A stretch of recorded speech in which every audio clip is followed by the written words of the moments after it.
My name's David Clayton. My website is thewayofbeauty.org.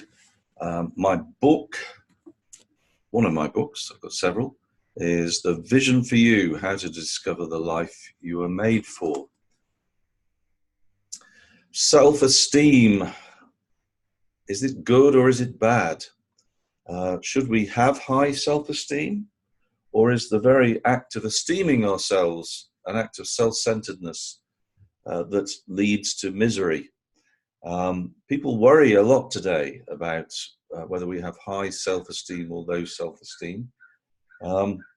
Is this just self-indulgence? Is it a cul-de-sac that really just becomes a downward spiral and leads to the abyss?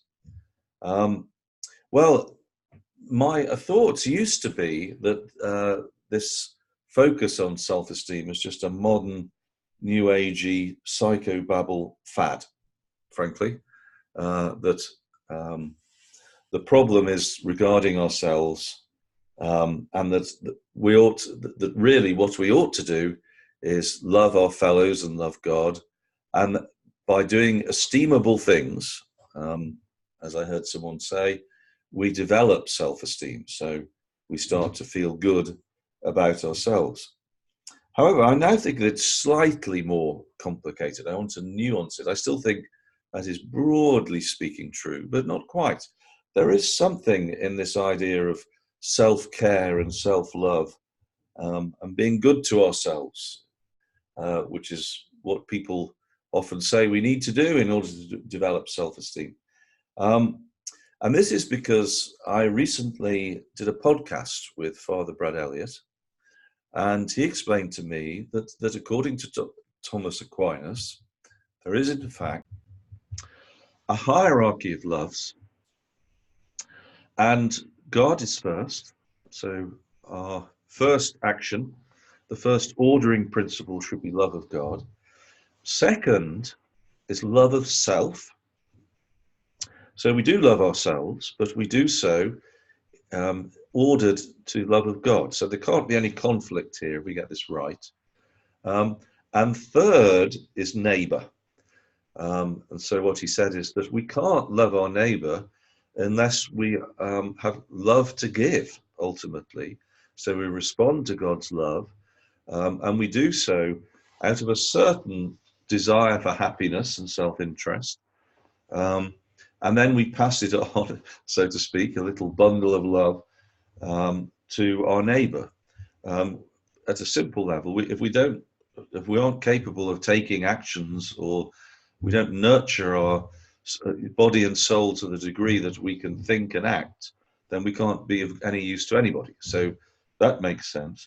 And then fourth, in this hierarchy, is love of body. In other words, a limited love of self that doesn't have the whole person and our ultimate end in mind, the ultimate good for us, but focuses on a limited view of the self, which is governed by the passions which come from the body. So when we love the bodily passions, or love that part of ourself which is limited to just part of us, not the whole person, then that is the selfish attitude that we don't want. That is when we that's when we cause problems.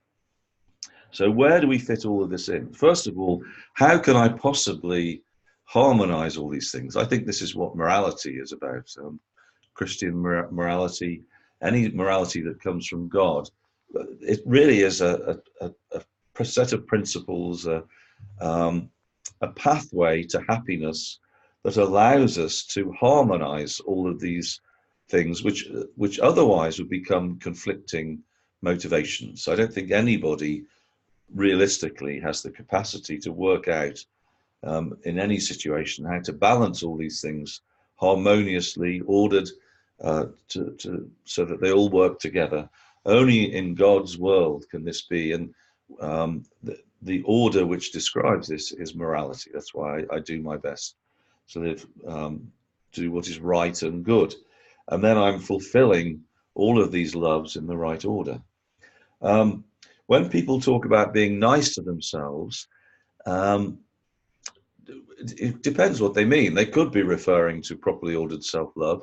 Typically, though, they're talking about having a nice bowl of ice cream or taking a break or not being too hard on ourselves. And that again, that there's nothing inherently bad with any of those things. But if we very often, what I hear when I hear people talking about this is really care for body um, at the expense of the other loves, if you see what I mean. So it's resorting in temporary pleasure as a distraction. Again, that's a generalization. It doesn't apply in every case, but when that is what people mean, then that is not good. You can't take a break from this. It misunderstands uh, that we don't want to take a break from things that are good. We want to do what is right and good because it makes us happy. This is a yoke that is light. Um, Paradoxically, by being nice to ourselves, we actually are doing the worst. We're being bad to ourselves, and we'll pay. There might be a temporary pleasure. Um, then the other thing is that self-esteem is really a feeling. It depends what we mean by esteem. It means sort of how do I measure my worth? Now, for the most part, I don't know how you would do it, but I would measure it by just a feeling, a sense of, am I a good person? Am I not a good person? Do others like me? Do they, that might be an indication, but ultimately that's what I'm trying to gauge. Am I good? And I hope I am. Now we want a true reflection of that. And I would say that given that this is really an emotional response to where we are, that what we aim to do is do what is right and good, and then our sense of self-esteem will naturally rise. We will start to feel good about ourselves. Continually monitoring how we feel and trying to change the feelings without changing the actions will not work. That is the distraction of the addict or the alcoholic or any aholic. We seek distractions through things that are less than God in order to change how we feel temporarily. We'll always come crashing down in the end. And ultimately, we have lower self-esteem. That there may be temporary distraction through self-indulgence, but we can't fake it. Deep down, we know whether we are good, and our goodness really is dependent on our relationship with God. So love God and do what you want. And then everything will turn out right, as St. Augustine said. We love God, we love ourselves, the whole person, spiritual being and material being. So we love that in harmony with love of God. And then we are capable of loving our neighbor. And of course, when we love God and love neighbor, we feel good about ourselves. So it is in harmony with love of self as well. None of these things are in conflict with each other.